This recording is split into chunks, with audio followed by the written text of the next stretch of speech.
Permit me to quote, "Suddenly, government economic policy changed. We woke up one morning to learn that the naira had lost half its value. Nigeria was going through an IMF-type structural adjustment program at the time that involved devaluing the currency every week in an auction. And within a year, we, that is El-Rufai and partners, were nearly broke. In 1986, we, that is El-Rufai and partners, had $1 million or so each to our names. And by the end of 1987, we were down to almost nothing, thanks to Babangida's economic program, the Structural Adjustment Program, appropriately called SAP. And Nigeria has never been the same again. Of course, SAP sapped Nigerians. It destroyed Nigerians. And while this was going on, some people who want us to believe they are economists, talking esoteric language, said there was no solution. It was at that time, that I wrote a book, and you will hear later in this my speech, the opinions of celebrated professionals, to the extent that one of them said, I have demonstrated in no unmistakable terms that there is indeed an alternative to SAP. Fellow Nigerians, I can go on and on and on describing how Nigeria was brought to our knees by our mindless mismanagement. But that is not the purpose of this address.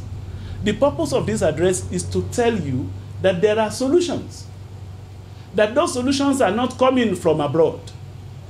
Those solutions have been around as far back as 1992. There's been no government in this country, there's been no leader in this country that I did not contact. But there's this problem of preference for international solutions.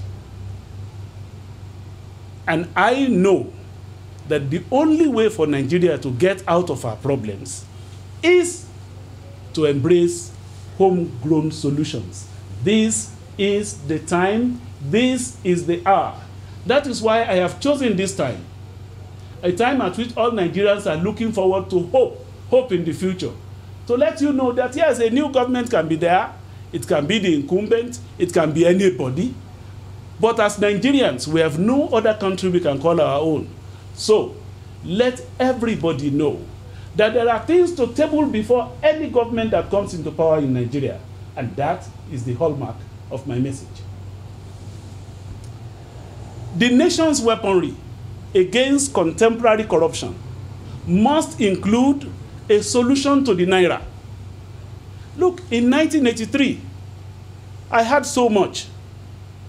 You took it away from me. You turned me into a pauper. Now, you say I am corrupt. But you have forgotten that you took away my values and you turned me into a pauper. So the appropriate thing for you to do first is to restore my value. And no economic manager in Nigeria has accepted that obligation.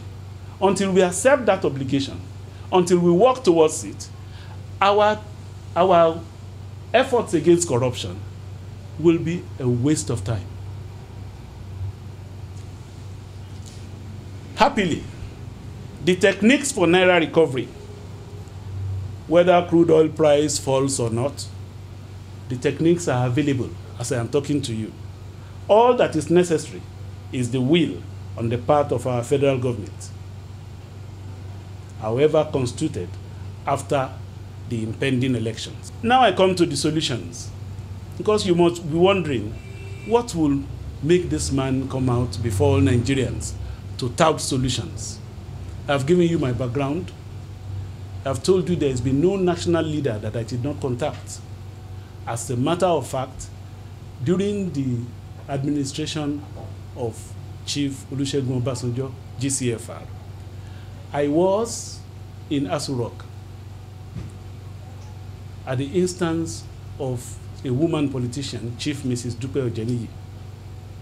And he was interested. Here was a Nigerian who could help solve Nigerian problems. He called this national advisor. The advisor came and we were supposed to talk. The following day we were to meet the president again. And I saw Nigeria face to face.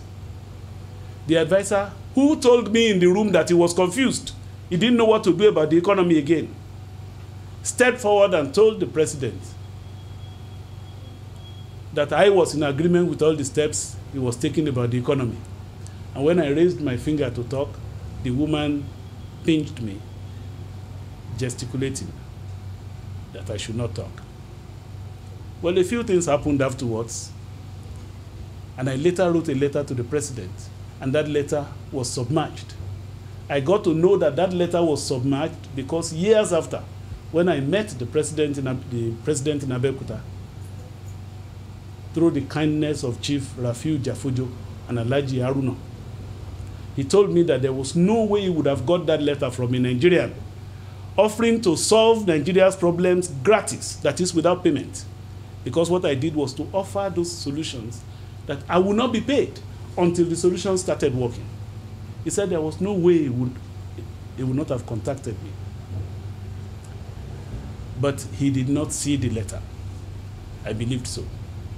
In 2012, I also had an opportunity to be invited by a Nigerian who is based in Lagos, along with some senators, and wanting me to meet the president. But the condition was that I must meet the president personally without the intervention of any political office holder. I was ushered in by the CSO to the president. But after about 30 minutes, he reported that he was indisposed. By the way, I was housed at Houghton Suites in Abuja for 5 days before being ushered into what was supposed to be his presence. The reason why I'm saying this is that some people may say, why did you not make efforts to get at those in power? Efforts were made.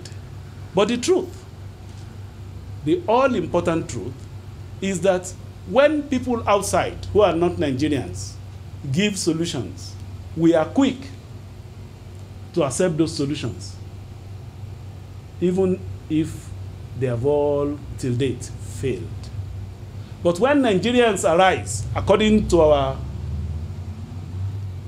national anthem, when Nigerians arise and offer solutions to save fatherland, you hardly hear anything. Number one solution is that I have a template for providing 30 million jobs. Indeed, it is more than 30 million jobs for Nigeria's unemployed people. And this will be within 18 months to 24 months. 30 million jobs.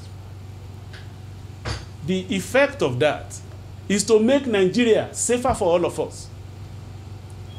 And the full figurations of what I'm talking about are available and will be made public as and when the opportunity so demands. Number two, recovery of half of the lost value of the naira within 9 months. I say naira, the Nigerian national currency, can recover half its lost value within 9 months. The reason for this is this. You are doing bidding to allocate foreign exchange resources to people who want to use foreign exchange. And for years, I have been shouting out that you do not need to release the results of the bidding for imports in tradable terms. If you do so, what you are doing is suggesting to them to do round tripping. And that is what has destroyed the Nigeria long before the issue of the fall in oil price, long before the oil price slump. The naira had been falling. It was falling not because of anything. It was falling because the bulk of the demand that Nigeria has been servicing is spurious demand. And as I stand before you, I rely on the reports of the central bank, especially at the time of the earlier Sanusi as governor, when he said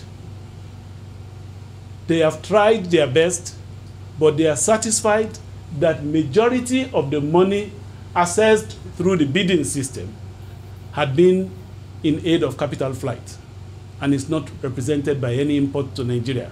Then I ask, has there been a touch-up of that system such that will change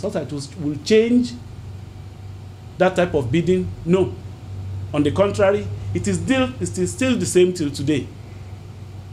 And that is why, oil price or no oil price, the Naira will continue to slump because some people are benefiting from it.